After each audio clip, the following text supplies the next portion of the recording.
Tigers.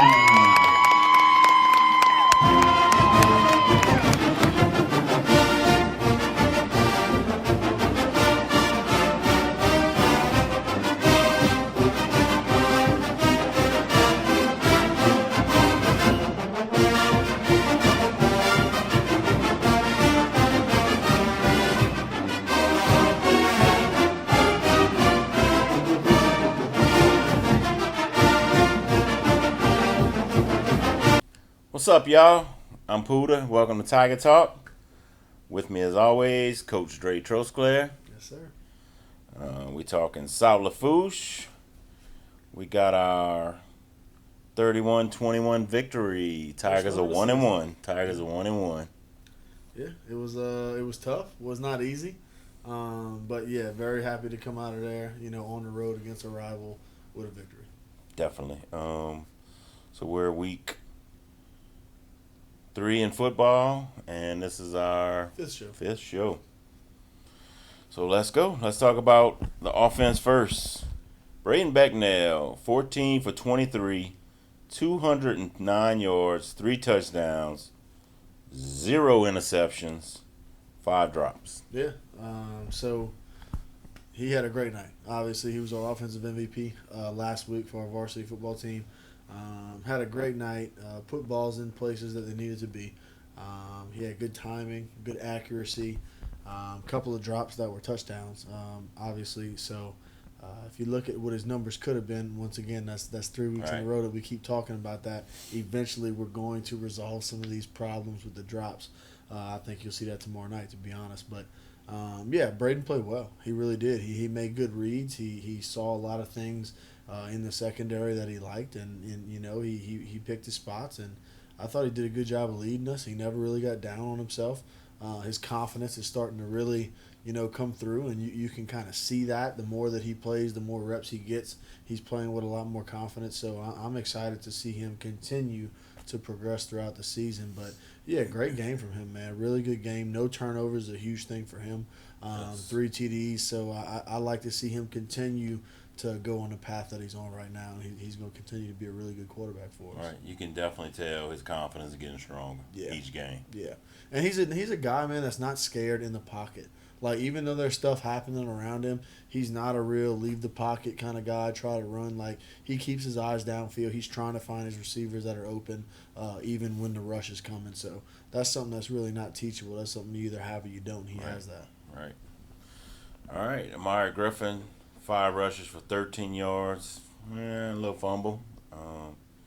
Cohen Gyro, 8 for 43 yards and had a touchdown. Dominic Blanchard, 6 for 82 and a touchdown. And Braden rushed twice for 5 yards. Yeah, so, rushing the football last week, we had some bright spots, but we also had a lot of negative runs and a lot of stuff stuffed at the line of scrimmage. Dom had a great 178-yard touchdown run on a counter that he took the distance, and he did a really good job on that. Offensive line set up his lane perfectly, and then he makes one guy miss, and it was out the gate. So that was a big play for us. Gyro had a bunch of good runs, especially a run to seal it at the end on the outside zone. He had a touchdown run there for 10 yards. That was a really big play for us. And then, like you said, we go to Griff with the quarterback sneak late in the game to try and, move the chains. And he was reaching out for extra yards, drops it, gets it back, though. Right. So fumble, but not a fumble lost. Obviously, we still want to, clean that up. But, yeah, in the rushing game, like we talked to the team about on Saturday morning, offensive line specifically, like too many busts, too many mental errors, too many run-throughs with, interior defensive linemen getting right through immediately on the snap. And that stuff against good teams that really can't happen, or it's going to, it's going to end in negative results for us. So we got to clean that kind of stuff up. But, overall, for the most part, rushing game, it was decent. Not something that we're going to say was a great night, but it was an okay night. Against teams like South Lafourche on the road, it's going to be hard to get some of those gritty yards sometimes. So that's something that we're going to have to do a better job of going forward. All right. Receiving, Kyron Falls, 4 catches for 106 yards, 2 touchdowns. Mm-hmm. I remember he had one wide open he dropped. Yep, that was one of the drops. But he came back and made up for it. He did. I was excited with how he played, man. He's had some big games for us already this year. He's a guy that's electric with the ball in his hands. So he's a guy that we look to get the ball to when we scheming things up. He's a guy that needs to have 5, 6, 7, 8 touches a game. So the more that we can get him involved in the offense, the better off our offense is going to be. But he's really good run after the catch. Right. He's usually got really good sure hands. So he's a guy you'll see featured tomorrow night in the game plan. Great. Dominic Blanchard, 2 catches, 14 yards. Cohen Jaro, 4 for 34. Myra Griffin, 2 for 35. And Seante Jones, 1 for 20 and a touchdown. Yeah, so the two I'm going to talk about is Amari and Seante. So Seante, he's been doing a good job for us. He's been coming along in practice. He's a senior, a guy that we kind of use at the tight end position right now, but he's also a receiver for us. But we hit him on a little pop pass last week off of the play action. He did a great job of selling his blocking and releasing late. And he's a guy tomorrow night we're looking to use a good bit as well. He's got good hands. He's physical. He's a good-sized kid. So we're excited about what he's bringing to our offense. And he's really starting to take things a lot more serious and learn more of the offense, so we'll be able to utilize him a lot more. And then Griff had a really good catch on a wheel route to pick up a big third down, kind of late in the game, like early fourth quarter. And Braden had a hell of a throw on that one as well. So he did a good job coming out of the backfield, and that's something that we talked about, in the scrimmage and in the jamboree. Some of his routes out of the backfield weren't full speed. He was kind of jogging them a little bit, and that's something that he corrected, so that's great. It means the kids are paying attention in film study. They're making sure that the things they did bad last week, they're correcting them going forward. So I think we're progressing, obviously, offensively as a football team, and hopefully tomorrow night that's something you see us to continue to take another step forward. All right, that's always a good thing. You make a mistake, or like you say, you don't do it full speed, and you catch it, you correct it, and then they go out and fix it. Correct.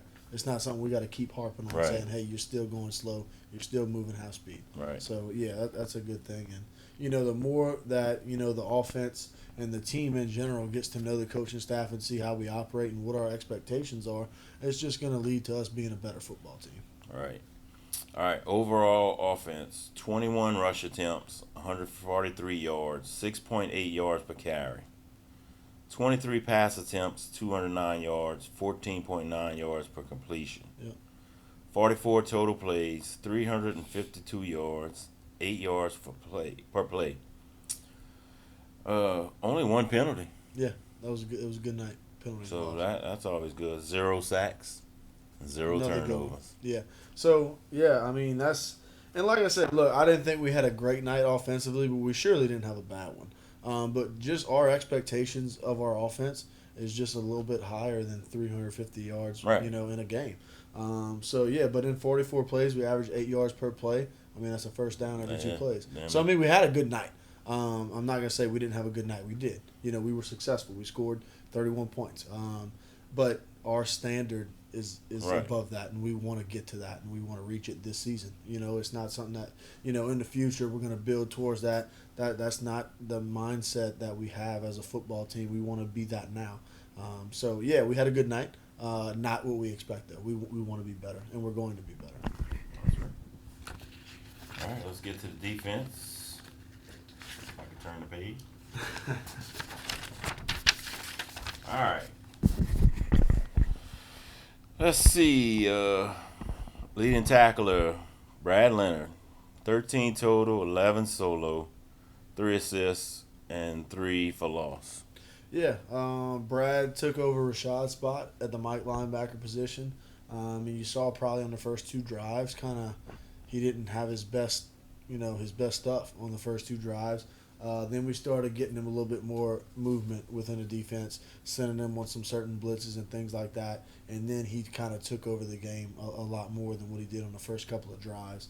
And it's just because he's not used to playing that position. That's something that in one day he was like, okay, now I'll play Mike, and he's an outside backer / safety for us. So it's hard to do that whenever you're comfortable in a defense, and he's really good at his role and doing what he was really doing. Is. And then we move him inside. But like I said, that's the type of kid he is. He's team captain. He's defensive captain for a reason. So we asked him to move inside. He did. And I thought overall he had a really good night once he kind of became comfortable in doing what he was doing in that setting. But, we kind of had to send him a lot more than we thought game plan wise. It was kind of an adjustment we made after the second drive. But, yeah, great night by him. Austin Jones, huge night. Phenomenal. 16 total tackles, 8 solo, 8 assists, 3 behind the line, and 2 sacks. Yeah, he was our defensive MVP of the week. He had a really big night. And if you look at the stat sheet last week, he had like 14 tackles. Yeah. So, this is a guy who in 2 weeks has had 30 tackles on the defensive line. So that's not something that's easy to do. It tells you he's doing his job. He's squeezing down blocks, and he's not he's not coming upfield. When it's run plays, he's going upfield, rushing the passer when it is time to rush the passer. So he's playing his technique really, really well. And he is doing a very good job for us defensively on the defensive line spot. We got a couple injuries up front, so he's really taken over and done a good job at the defensive end position for us. Stopping the run game and getting after the passer in the pass game. So, phenomenal night from him though. You can't say enough about the kind of night he had. Right. Kind of got banged up there at the end. In the last play of the game. Yeah. But he's had a good week of practice. He's seen rock every day, getting treatment, trying to get back for tomorrow night. So he's gonna be able to play tomorrow night. But it was kind of something we were nervous about, Saturday morning because he didn't feel great Saturday morning. Right. But he's done a great job attacking his rehab, and he'll be ready to go tomorrow night. All right, Tyler England, 13 total, 9 assists. 9 solo, 4 assists, and 4 tackles for loss. Yeah, he had a great night. He kind of, we went to more of a cover 3 look last week. So instead of him playing his high safety position, he came down in the box. And you saw him very active at the line of scrimmage in the stuff that he did. So he's a great player for us in the secondary, and he did a great job last week, filling gaps and doing stuff in their stretch game whenever they were trying to get the sideline to sideline with their runs. And then even on a couple passes that they did complete, he was right there to make sure we shored up a tackle. Tyler's done a good job for us. And Tyler's somebody who I think has a chance to play at the next level. He's a good player. Good sized kid, works his tail off in the weight room, and he's somebody that's going to continue to progress and get better. As he becomes more comfortable in the defense, he's a guy that we can utilize because he's kind of a hybrid, like outside linebacker, free safety type body. So he could run really well, but he's also a physical football player. So that's something that we see him continuing to be for us throughout the season. Great. Jace Robinson, 12 total, 8 solo, 4 assists, 4 tackles for loss. Yeah, Jace had a big night. Jace had a really big night. He's a guy. He's a senior. He's a guy that's anchored the nose guard spot for us all season long so far. And it's not an easy thing to do with the lack of depth that we have right now due to injuries and things like that.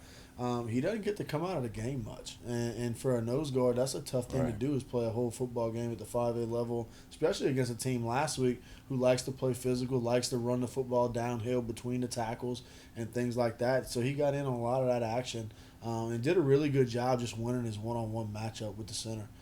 So we thought he played really well. And he's going to be a guy tomorrow night that we need to have that same type of game and maybe take it up a notch. You know what I mean? Because he's a good player, big kid, physical kid. So when he puts his mind to it that he wants to play football, he's as good a football player as you're going to see. All right, let's run through the rest right quick. Okay. Kamon Foss, 5 total, 3 solo, 2 assists.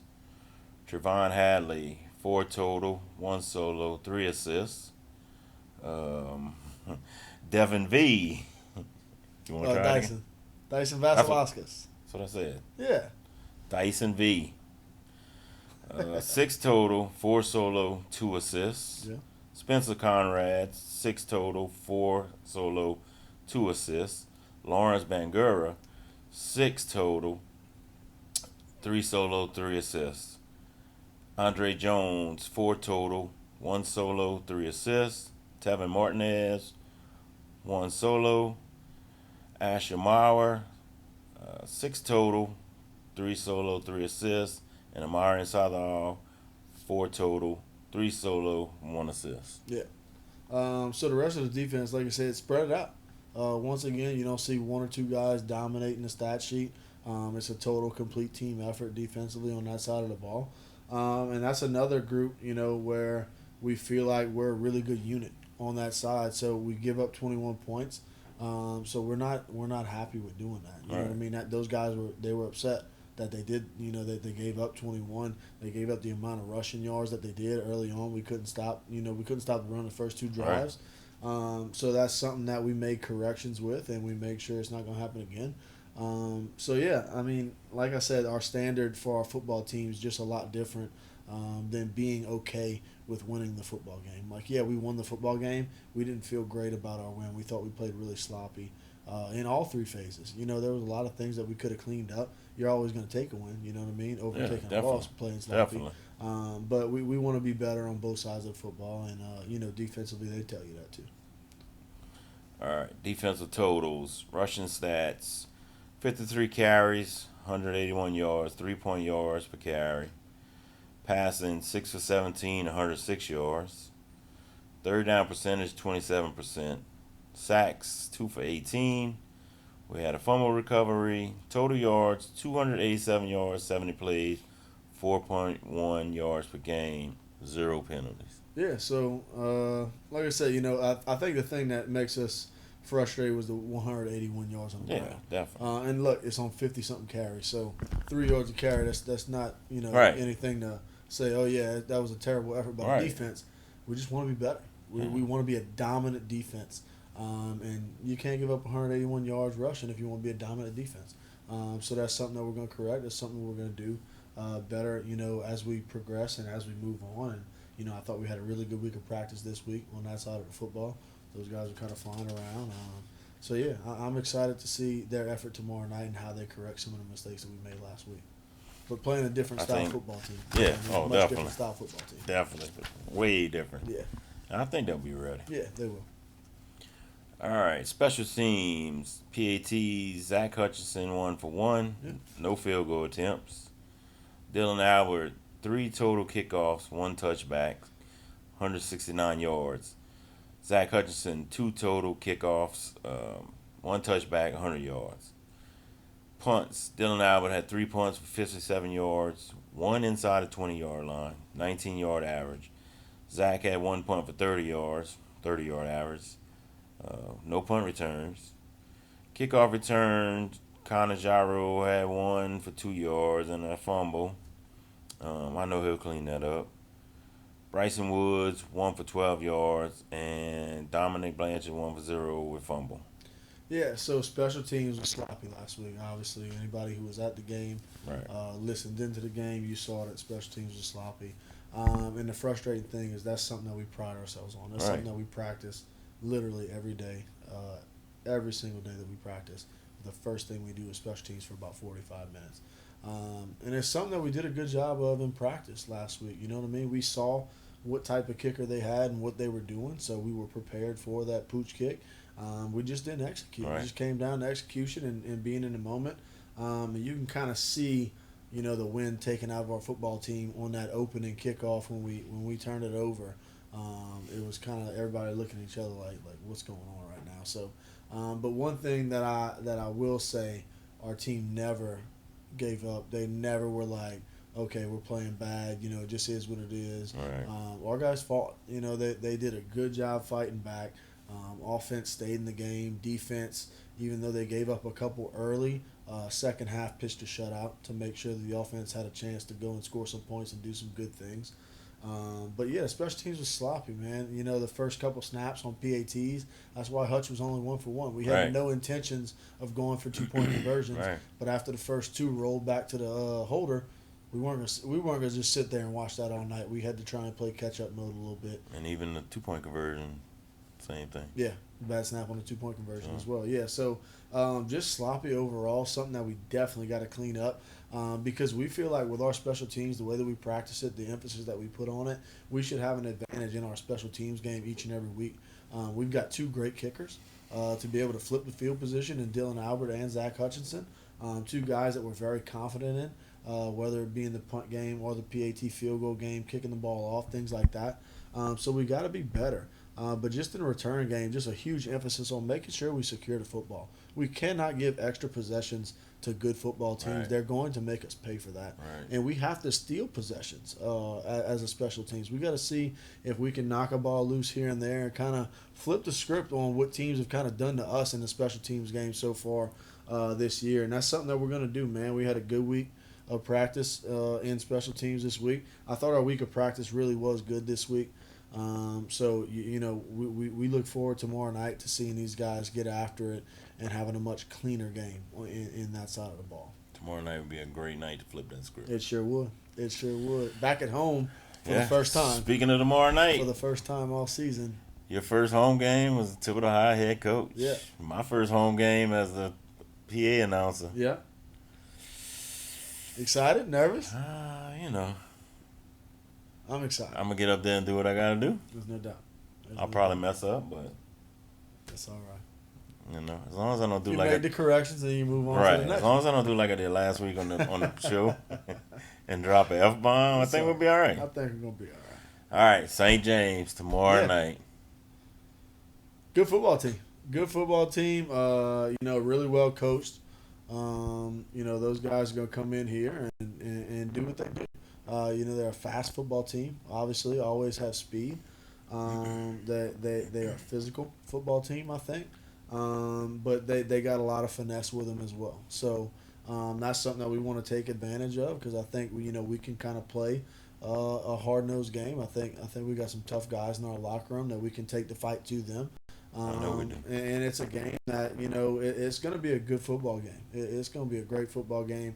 I'm excited to see our guys fly around and play really good football, play clean football, mistake-free, penalty-free in all three phases. And I just want to see the crowd, man. I know the crowd. It's going to be a big crowd. It's our first home game in 5. Scrimmage on the road, jamboree on the road, week 1 on the road, week 2 on the road. Nobody, if you hadn't seen us yet play on the road, you're going to get a chance to see us tomorrow night. So I think there's a lot of people who fit that bill, that are going to be here tomorrow night to see us for the first time. So our kids are really excited to go out there and put on a show in front of their home crowd. Right. And I'm just as excited to see them play. You know what I mean? We're going to have a good night tomorrow night. Our guys are excited. We had a really good week practicing, preparation. Offensive game plan wise, we love what we got going in. We worked it a lot this week. I think you'll see some different things tomorrow, some different wrinkles that we put in that really look good this week in practice. Defensively, we're going to do what we do. We're going to continue to be a multiple defense. We'll send some pressures. We'll play really good coverage. I think this will be the most challenged that we've been in the passing game from an opposing offense this week with what St. James likes to do. They're an RPO team. They love to run the RPOs and things like that. Got a good back, got a good quarterback, have good receivers. Plenty of talent at the skill positions for those guys. Got a humongous left tackle, big old boy like 6'8". He's got a bunch of offers, so he's a good player. Somebody that we're going to have to get after tomorrow night on his side of the ball. We got a lot of things that we've seen, though, on film that we feel good about. I know Coach Woods feels really good about his game plan and the things that those guys have in. And then shout out to Coach Woods. Shout out to Coach Woods and Blair. New daddy. Rocky Woods. Rocky Woods. His son was born yesterday, so we're gonna do it for Rocky. That is awesome. Congratulations to him and Blair. Obviously, really, really special moment for them, and we're glad that everything went great. And we look forward to getting him back tomorrow night though to call a good football game on the defensive side. But yeah, man, really happy for that guy. He deserves it. And then special teams, we have a good plan in. We're going to do a better job of catching the football and fielding the footballs cleanly. Total confidence in those guys that they're going to clean that up. But yeah, man, tomorrow night's going to be a great night. We're excited. Hopefully you guys show up and you're loud and you're early and you stay late and we have something for you guys to cheer about tomorrow. Yes, I agree. Who are some of their standout players that y'all been watching? Yeah, so defensively, I think they're Mike linebacker, number 7, Priyan. His brother's at LSU now. He was the receiver last year. All right. But he's a really good football player. in the middle of that defense. He's a downhill guy. He plays aggressively. Number 55, their defensive tackle, nose guard when they're in the three-man front, one technique, two technique when they go to the over-under stuff. He's a physical player. Both of those guys seniors. Plays really good with his hands. He's got a good motor. So I think that's a guy for them. Both of those guys kind of anchor that defense. And then they got some talented players in the secondary as well, as they always do. In the offensive side of the ball for them, they got a good back, really good running back. Quarterback is very mobile, but he can make good throws as well. They got, speedy guys on the outside. All four of their receivers, I think, can go. Right. So they're not really an offense though that has like a one guy that's like he's their dude. They spread the ball around. They try to get the ball to their playmakers in space, and they're good in space. They really are. At this point in the season, defensively, last week they didn't give up a point. They beat West St. John 61-0. Prior week, 42-41 loss overtime to East St. John in overtime at home, which was a phenomenal football game watching. I bet film. It was. Oh, you did watch. Yeah, so those guys, they've played some talented teams so far this year, and they are a talented football team. So, we're looking forward to the challenge because at this point in the schedule, our schedule is starting to get into the meat and potatoes of what it's going to be. And it's a great night. Tomorrow night to be in Thibodaux, to be a Thibodaux High Tiger. And I'm excited as heck to see these guys go out and play, man. I know they're going to perform to the best of their ability. They're going to fight to that last whistle. I'm excited, too. Y'all need to come out. Absolutely. Have Tiger Stadium rocking. Get loud. And back your Tigers. No doubt. No doubt. They work hard enough to get you guys' support tomorrow night. They do. I've seen it. I've been here since spring. In here watching the new weight room, and y'all been working hard, and so look, these coaches and these players are working hard. Y'all come out and support them tomorrow night. Yeah, it's gonna be a good night. Hopefully we got good weather, and hopefully we get a victory. Anything else? That's it. See y'all tomorrow night, 7:00. Go Tigers. Go Tigers. Shout out to Benoit's Performance Baits, Little Ribeye. Check them out on Facebook. Our only sponsor so far. Looking to get more. Always looking to get more. Always looking to get more. And hopefully be going live somewhere really soon. Very soon. Trying to go live with the show. Absolutely. Let's go. Let's do it. Go Tigers.